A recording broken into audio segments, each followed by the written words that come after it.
Magandang umaga mga kahuwan. Narito na ang ulat sa panahon today.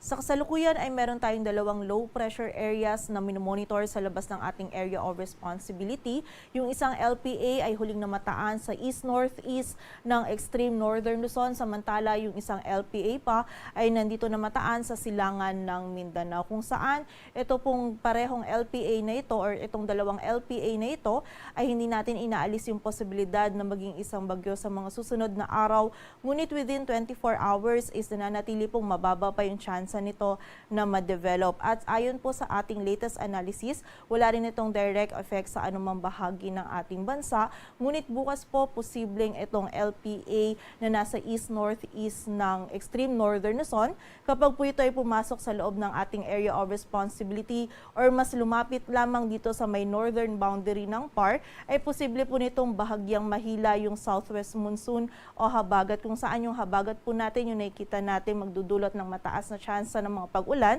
dito sa may kanlurang bahagi ng northern at central Luzon. Samantala, ito namang LPA na nasa may silangan ng Mindanao, nakikita din po natin na kapag ito ay lumapit dito sa ating area of responsibility, ay posible din po nitong slightly mahila or mahatak itong southwest monsoon o habagat, kung saan posible po by second half of this week is yung habagat natin is magdulot naman ng mataas na tsansa ng mga pag-ulan dito sa may western section ng Visayas at Mindanao. So continuous monitoring po tayo at patuloy na magantabay sa update. Samantala, sa kasalukuyan po ay habagat pa rin yung umiiral dito naman sa buong bahagi ng Luzon, kung saan ngayong araw ay makakaranas pa rin po tayo ng mataas na tsansa ng mga pag-ulan, pagkilat at pagkulog dito yan sa may northern at western section ng northern Luzon. So patuloy pa rin pong mag-ingat yung mga kababayan natin dyan sa posibilidad ng mga pagbaha at pagguho ng lupa.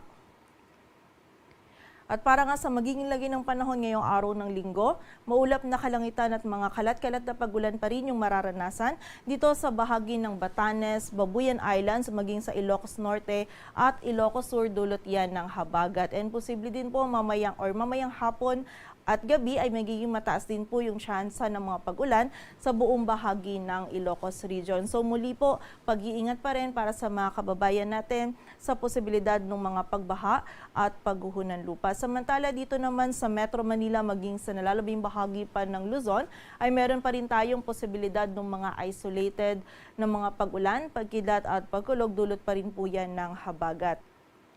Samantala sa bahagi naman ng Visayas at Mindanao, ang buong bahagi po ng Visayas at Mindanao ngayong araw ay makakaranas pa rin ng bahagyang maulap hanggang sa maulap na kalangitan. Meron pa rin tayong posibilidad ng mga isolated na mga pag-ulan, dulot naman yan ng mga localized thunderstorms. And during severe thunderstorms po, posible pa rin tayong makaranas ng mga katamtaman hanggang sa mga malalakas na pag-ulan na maaaring magdulot ng pagbaha at pagguho ng lupa. So pag-iingat pa rin po para sa ating mga kababayan. Agwat ang temperatura sa Cebu ay mula 26 to 33 degrees Celsius at sa Davao naman ay 25 to 33 degrees Celsius.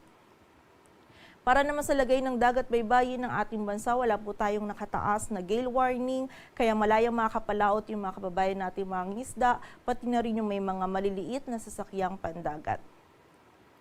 Dito sa Metro Manila, ang araw ay sisikat mamayang 5:45 ng umaga at lulubog mamayang 6:03 ng hapon.